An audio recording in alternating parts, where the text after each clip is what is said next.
Hello and welcome to infinity success academy. आज के इस वीडियो में मैं आपको 10th क्लास सीबीएसई का चैप्टर ट्रिग्नोमेट्री पढ़ाऊंगा। हम आज इसके बेसिक कॉन्सेप्ट पढ़ेंगे। इसके बाद मैं आपको इसके hello everyone, welcome to infinity success academy.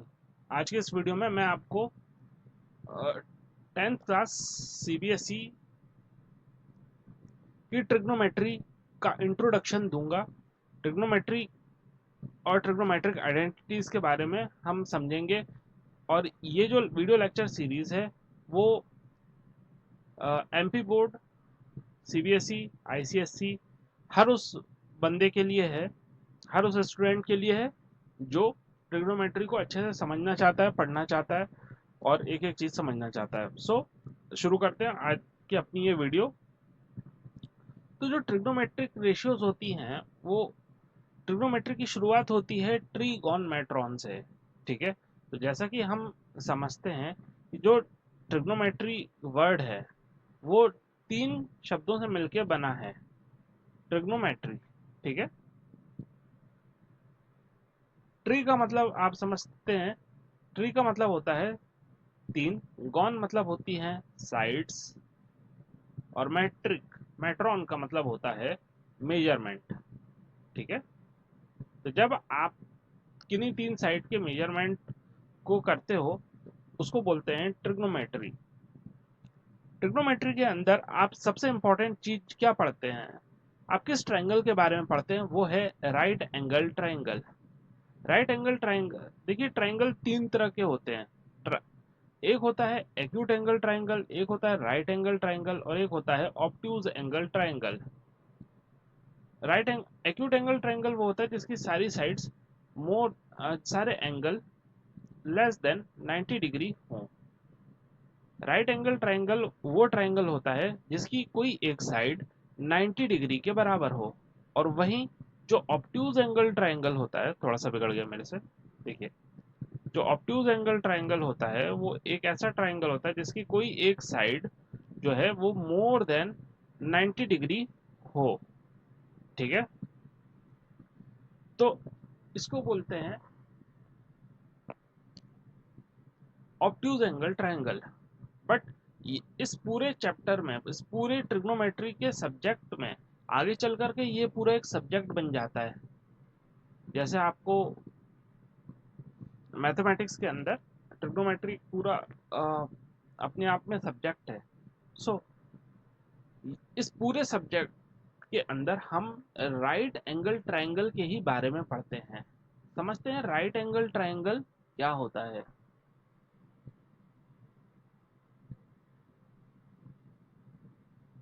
Let me रब।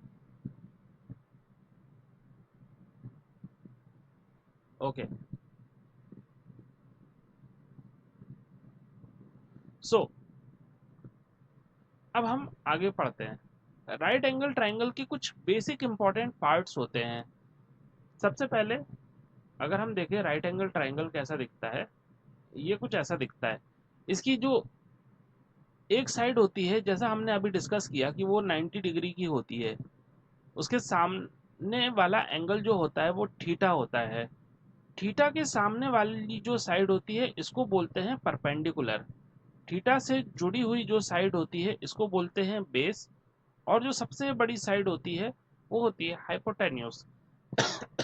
अब इन पे लगती है पाइथागोरस थ्योरम, वो हम अपनी नेक्स्ट लेक्चर सीरीज में पढ़ेंगे। बट अभी के लिए हम इसको और आगे समझते हैं। ट्रिग्नोमेट्री के अंदर कि कई ट्रिग्नोमेट्रिक रेशियोज होती हैं जो एंगल ए को के बारे में बताती हैं। यहाँ पर ये पूरी जो कहानी है इस थीटा के ऊपर चलती है जो 90 डिग्री के सामने है। आ,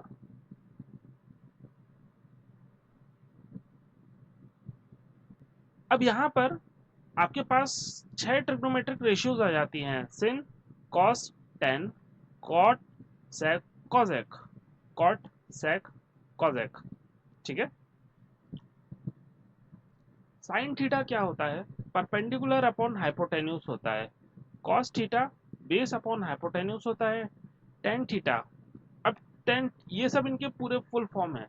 साइन का ऐसा ही यानी cosine, tangent, cosecant, secant and cotangent, ये सब इनके पूरे फुल फॉर्म है। बट हम आम बोलचाल में इनको पढ़ते हैं sine, cos, tan, cot, sec, cosec. ठीक है। अभी पहले हम शुरू के ये तीन अच्छे से समझते हैं, साइन, कॉस और टैन के बारे में।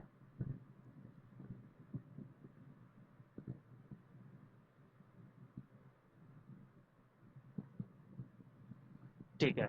सो साइन थीटा क्या होता है, कॉस थीटा क्या होता है?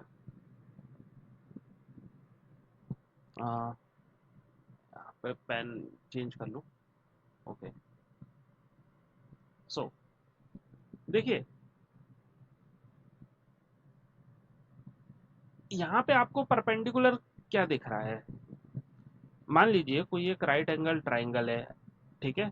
ये है परपेंडिकुलर, ये है बेस, ये है हाइपोटेन्यूज, और ये है एंगल थीटा, ये है 90 डिग्री। तो थीटा के सामने वाला हमेशा परपेंडिकुलर, थीटा से जुड़ा हुआ हमेशा बेस, और जो सबसे बड़ी साइड होती है वो कहलाती है हाइपोटेन्यूज। अब इनको याद करने का सबसे आसान तरीका है साइन थीटा। जैसा कि हमने समझा, साइन थीटा क्या होता है, perpendicular upon hypotenuse. Cos theta होता है बेस अपॉन हाइपोटेन्यूज, और जो टेन थीटा होता है वो होता है परपेंडिकुलर अपॉन बेस। सो इसे याद करने का आसान तरीका है कि पंडित बद्री प्रसाद हर हर बोले। ठीक है, मैं फिर से रिपीट कर देता हूँ, पंडित बद्री प्रसाद हर हर बोले। इस एक्रोनिम को याद करके आप बहुत आसानी से इन ट्रिग्नोमेट्रिक रेशियोज को अच्छे से याद कर सकते हैं, या मेन एग्जाम टाइम पे इसको समझ सकते हैं। चलिए कुछ इंपॉर्टेंट चीज और पढ़ते हैं। जैसे कि आपने अभी देखा कि जो ट्रिग्नोमेट्रिक रेशियोज होती हैं इनमें कुछ मेन इंपॉर्टेंट रेशियोज होती हैं। उन रेशियोज के अंदर आप को सबसे पहले जो साइन मिलता है, कॉज मिलता है, ये दोनों होती हैं आपकी फंडामेंटल रेशियोज। मगर इसके बाद जो आती हैं वो सब, जैसे टेन थीटा है, अब ये कहलाती है डिराइव्ड रेशियोज। ठीक है। डिराइव्ड रेशियोज कैसे? जो टेन थीटा है वो इन दोनों से ही मिलके बना है, साइन बाय कॉस। जो आपका कॉट थीटा है, अब आपको पता है कि जो कॉट थीटा होता है 1/10 होता है, यानी कॉस बाई साइन हो गया। ठीक, यहाँ पर वही चीज बताई गई है। अच्छा, अब सबसे इंपॉर्टेंट चीज समझते हैं, वो ये है कि the trigonometric ratios of acute angle in a right angle express the relationship between the angle and the length of its sides. The value of trigonometric ratios of an angle does not depend upon the size of a triangle, depend upon the angles only. तो जो angles होते हैं, trigonometry angles पे depend करती है, ना कि side पे डिपेंड करती है। साइड कितनी भी लंबी हो कोई दिक्कत नहीं, कितनी भी छोटी हो कोई दिक्कत नहीं, बट सारी की सारी जो स्टडी है ट्रिग्नोमेट्री के अंदर, वो आ जाती है उसके एंगल्स पे। अगर ये थीटा है तो ये 90 माइनस थीटा होगा। चलिए मैं आपको कुछ कॉम्प्लीमेंट्री एंगल्स के बारे में बताता हूँ। कॉम्प्लीमेंट्री एंगल का मतलब होता है the sum, when the sum of two angle makes it 90 degree. मान लीजिए ये थीटा वन है और ये थीटा टू है, इन दोनों का जो सम होगा वो 90 डिग्री होगा अगर, तो ये दोनों थीटा वन और थीटा टू कॉम्प्लीमेंट्री एंगल्स होंगे। जैसे कि मान लीजिए मैं आपसे कहूँ कि 45 का कॉम्प्लीमेंट्री क्या होगा जो उसको 90 डिग्री बनाएगा, तो 45 होगा। So both are complementary to each other. अगर मैं कहूँ 60 डिग्री, 60 डिग्री में आप क्या ऐड करेंगे कि वो 90 डिग्री बनाए, तो वो आप कहेंगे सर 30 डिग्री। तो yes, 60 and 30 both are complementary to each other. ये हमने 9th क्लास में अच्छे से देखा है।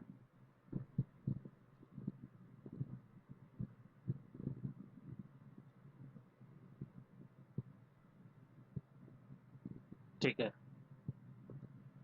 तो अगर ये जो है राइट एंगल ट्राइंगल है, इसकी एक साइड 90, एक एंगल 90 डिग्री का है, दूसरा एंगल थीटा है, तो इन दोनों का जो सम होगा वो मिला करके 90 डिग्री होगा। तो अगर ये थीटा है तो ये 90 माइनस थीटा होगा।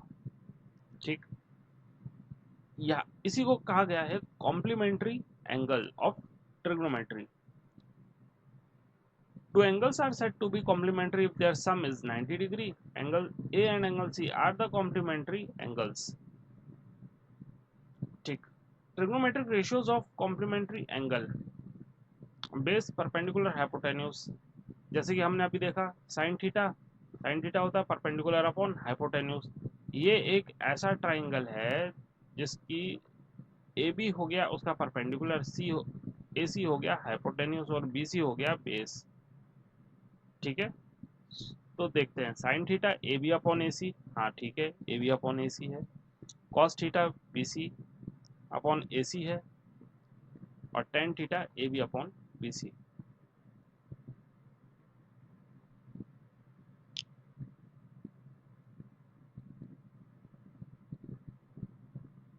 अब आ जाते हैं बहुत इंपॉर्टेंट कॉन्सेप्ट की तरफ, जो ट्रिग्नोमेट्री का की वैल्यूज पे बेस्ड है। इससे रिलेटेड बहुत सारे क्वेश्चंस हैं, अभी हम सिर्फ इसके बेसिक को अच्छे से समझ रहे हैं। देखिए, इनको याद करने का बहुत आसान तरीका हम आगे की वीडियोस में डिस्कस करेंगे। अभी मैं आपको इसको शॉर्टली बताता हूँ।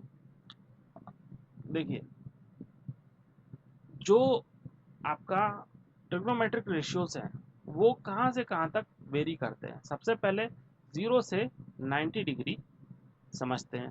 0 से 90 डिग्री पे वेरी करता है। मान लीजिए 0, मगर 0 और 90 के बीच में भी तो कुछ होगा। ठीक है, 30 डिग्री, 45 डिग्री एंड 60 डिग्री, ये तीन जो एंगल्स हैं वो बीच में आते हैं किनके, 0 से लेके 90 के बीच में।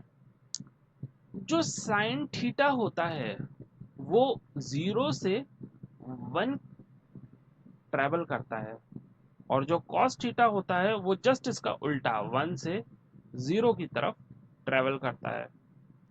अच्छा, बीच में कहीं ना कहीं ये अगर आ रहे हैं, ये यहाँ से यहाँ जा रहा है, ये यहाँ से यहाँ जा रहा है, तो कोई एक ऐसी जगह होगी जहाँ ये दोनों टकराएंगे, वो है 45 डिग्री। यहाँ पर उनकी वैल्यू होती है 1/√2, 1/√2, ये दोनों वैल्यू सेम होंगी। तो जो साइन 30 की वैल्यू होती है वो 1/2 होती है, यानी कि यहाँ से भी एंगल जो शुरू होगा वैल्यू 1/2 होगी, और जो साइन 60 की वैल्यू होगी वो √3/2 होगी। तो यहाँ पर भी जो वैल्यू है √3/2 है। अभी आपको सिर्फ इतना याद रखना है। देखिए, जैसा कि मैंने आपको अभी बताया, excuse me,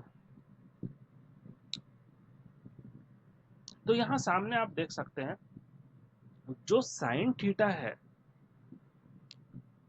sine theta very करता है 0 से लेके 1 की तरफ। जो कॉस थीटा है वो उल्टा 1 से 0 की तरफ। बीच में ये दोनों टकराते हैं 1/√2, 1/√2 पे। इसकी वैल्यू 1/2, तो ये यहाँ पे भी 1/2। इसकी वैल्यू √3/2, तो ये जस्ट यहाँ पे, ये जस्ट यहाँ पे। ठीक है, अब टेन थीटा को हमने अभी समझा था कि ये होता है साइन अपॉन कॉस। ठीक है, तो 0/1 क्या होगी, वैल्यू 0 होगी, तो टेन थीटा की वैल्यू 0 हो गई। अगर हम 1/2 इन दोनों को डिवाइड करें, 1/2 इंटू √3/2, यानी कि 2/√3 आ गया, तो 2 से 2 कैंसिल और ये आ जाएगी वैल्यू 1/√3। उसी तरीके से जब आप 1/√2, 1/√2 को डिवाइड करेंगे तो वैल्यू आ जाएगी 1। √3/2 और 1/√3 इन दोनों को जब डिवाइड करेंगे तो 2 से 2 आपस में कैंसिल हो जाएंगे और ये बन जाएगा √3। वन अपॉन जीरो क्यों नॉट डिफाइंड है, इसको जरा अच्छे से समझते हैं। आप ये बताइए, वन अपॉन जीरो आप क्या समझेंगे? वन अपॉन जीरो तो सर कुछ भी नहीं होता। ठीक है, आप अगर इसको जीरो समझते हैं, वन अपॉन जीरो, कुछ बच्चे कहते हैं कि ये है जीरो, मगर आप मुझे ये बताइए कि जीरो अपॉन जीरो वैल्यू होती है जीरो, ठीक है। वन अपॉन जीरो की वैल्यू होती है, वैल्यू हम अभी कुछ देर के लिए होल्ड करके रखते हैं, जीरो अपॉन वन की वैल्यू होती है जीरो। तो वन अपॉन जीरो को हम क्या कहें? जब जीरो अपॉन जीरो जीरो है, जीरो अपॉन वन जीरो है, तो वन अपॉन जीरो आज तक कोई डिफाइन नहीं कर सका, इसलिए या फिर ये हो जाती है इन्फिनिटी, इसलिए वन अपॉन जीरो ये जो है वो नॉट डिफाइंड कहलाता है। ठीक है, ठीक वहाँ यहाँ पर भी वैसे ही होगा। अब जैसे कि आपने आपको पता है जो कॉजेक होता है वो साइन का रेसिप्रोकल होता है, ठीक है। तो अगर आप के सामने साइन 30 की वैल्यू जीरो है, तो जीरो का रेसिप जीरो अपॉन वन, जीरो का रेसिप्रोकल वन अपॉन जीरो, तो अगेन ये वैल्यू हो जाएगी नॉट डिफाइंड।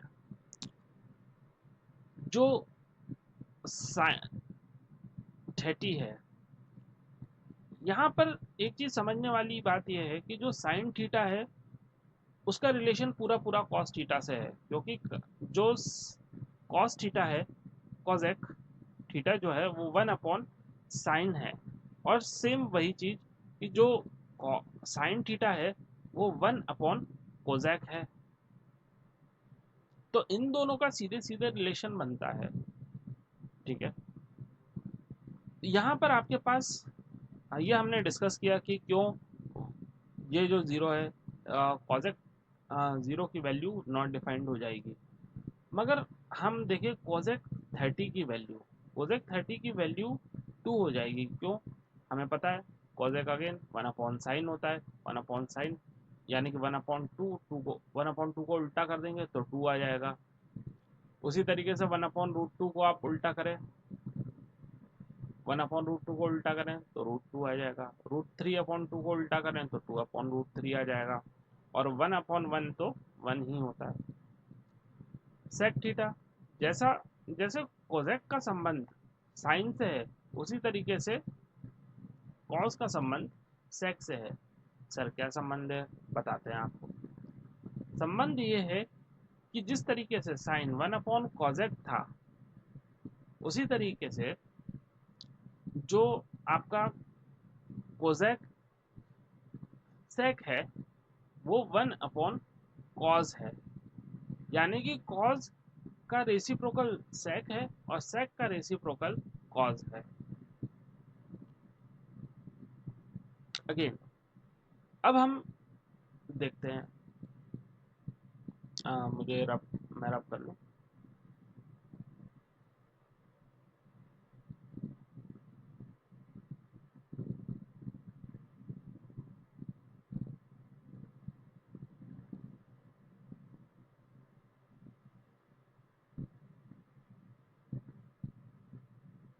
ठीक है, अब ये स्क्रीन हो चुकी है खाली। चलिए अब आपको समझाता हूँ कि सेक की वैल्यू क्या होती है। जैसे आपने अभी पढ़ा, जो सेक का जो रिलेशन है वो कॉजेक के साथ है, उसी तरीके से जो कॉज का संबंध है वो सेक के साथ है। कैसे हम समझते हैं इसको? जैसे साइन होता है वन अपॉन कोजैक, उसी तरीके से वन अपॉन कॉजेक होता है, वन अपॉन सेक होता है, वन अपॉन सेक होता है कॉज, ठीक है। वन अपॉन सेक होता है कॉज, या वन अपॉन कॉज होता है सेक, ठीक है। तो समझते हैं इसको। जैसे ही हमने ये देखा कॉज, कॉज को उल्टा करो तो सेक की वैल्यू आ जाती है, यानी वन अपॉन वन, वन। तो बताइए इसकी वैल्यू क्या होगी? कॉज सेक 30 की वैल्यू हो जाएगी टू बाय रूट थ्री। ये देखिए 2/√3 इसका जस्ट रेसिप्रोकल। उसी तरीके से 1/√2 का उल्टा √2, 1/2 का उल्टा 2, 0/0 का उल्टा। अच्छा देखिए, जीरो का उल्टा कैसे, हमेशा जीरो का उल्टा जो रहता है, यानी कि जीरो का जो रेसिप्रोकल होता है वो नॉट डिफाइंड होता है। ठीक है, अगेन कॉट को समझते हैं। जो कॉट का उल्टा होता है, अगेन हमने अभी समझा कि जो जीरो है उसका रेसिप्रोकल हमेशा नॉट डिफाइंड होगा। क्यों? क्योंकि 0/1 का जो रेसिप्रोकल होगा वो 1/0, और 1/0 जो है वो नॉट डिफाइंड है। ठीक है, यानी कि अब टेन कॉट जो है वो 10 का रेसिप्रोकल है। ठीक, तो 1/0 नॉट डिफाइंड, 1/√3 अगेन √3, 1/1 1, √3 का उल्टा 1/√3। सो आई थिंक आपको यहाँ तक अच्छे से समझ में आ गया होगा। अब बढ़ते हैं अपने कुछ खास क्वेश्चंस की तरफ। देखिए, पहला क्वेश्चन क्या कह रहा है कि अगर कॉस की वैल्यू, ठीक है, कोई वैल्यू है cos4/5, तो बताइए tan थीटा tan ए क्या होगा। ठीक है, समझते हैं इसको। यानी कि आपके पास कोई एक ट्रायंगल है, राइट एंगल ट्रायंगल, जिसकी एक साइड है 90 डिग्री, सामने वाला एंगल है थीटा। तो हमने अभी पढ़ा कॉस ए की वैल्यू क्या होती है। पहले आप ये समझिए कि कॉस क्या होता है। कॉस होता है बेस अपॉन हाइपोटेन्यूस। ठीक है, यानी कि यहाँ वैल्यू दी हुई है 4/5, यानी कि ये एक ऐसे ट्राइंगल की बात कर रहा है जिसका बेस है 4 और हाइपोटेन्यूस हो गया 5। तो आपको पता लगाना है कि उसका tan ए क्या होता है। हमें पता है tan की वैल्यू क्या होती है, परपेंडिकुलर अपॉन बेस। तो यहाँ परपेंडिकुलर तो है नहीं, हमें बेस जरूर पता है। ठीक है, तो हम इसका परपेंडिकुलर अगर निकालें तो पाइथागोरस थ्योरम से लगा करके हम निकाल सकते हैं कि hypotenuse square is equal to perpendicular square plus base square. ठीक है, तो यानी कि आपके पास यहाँ पर बेस तो है, परपेंडिकुलर नहीं है, और हाइपोटेन्यूस है, यानी perpendicular square is equal to hypotenuse का स्क्वायर प्लस माइनस बेस का स्क्वायर। क्योंकि ये यहाँ से यहाँ आ जाएगा ना, तो माइनस साइन हो जाएगा। हाइपोटेन्यूस हमारे पास है 5 स्क्वायर माइनस 4 स्क्वायर। जब आप इसको करेंगे 25 - 16, तो आपको आंसर मिलेगा 9, जिसका रूट होता है 3। अगेन, सो इसका आंसर आ गया आपके पास 3। अब जैसा कि आपको पता है कि 10 होता है परपेंडिकुलर अपॉन बेस, यहाँ पे परपेंडिकुलर की वैल्यू आ गई 3 और बेस की वैल्यू आ गई 4। सो आंसर आ गया हमारे पास 3/4, ऑप्शन नंबर बी। देखिए यहाँ पर ये पूरी पूरी सॉल्यूशन है। आपको अगर इसकी पीडीएफ चाहिए तो आप मेरे ऐप को डाउनलोड कीजिए। वहाँ पे आपको फ्री स्टडी मटेरियल में ये चीज़ें मिल जाएंगी। ठीक है, इसकी पूरी पीडीएफ मिल जाएगी, और इस आपको मेरी ऐप पे बहुत प्रीमियम वीडियो लेक्चर सीरीज भी मिलेंगे। ठीक है, सो आज वीडियो लंबी हो रही है, सो आज के लिए बस इतना ही। ये वीडियो सीरीज लंबी चलेगी, मुझे बहुत सारे क्वेश्चंस करवाने हैं, हम साथ में बहुत सारे क्वेश्चंस करेंगे। आप तब तक मेरी ऐप को डाउनलोड कीजिए, उसमें बहुत सारे फ्री कंटेंट हैं।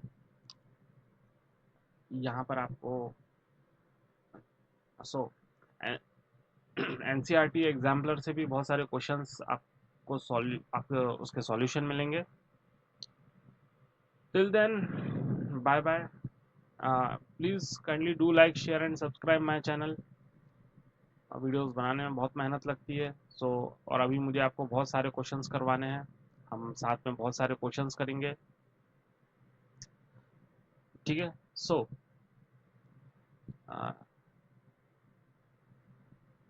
Thank you.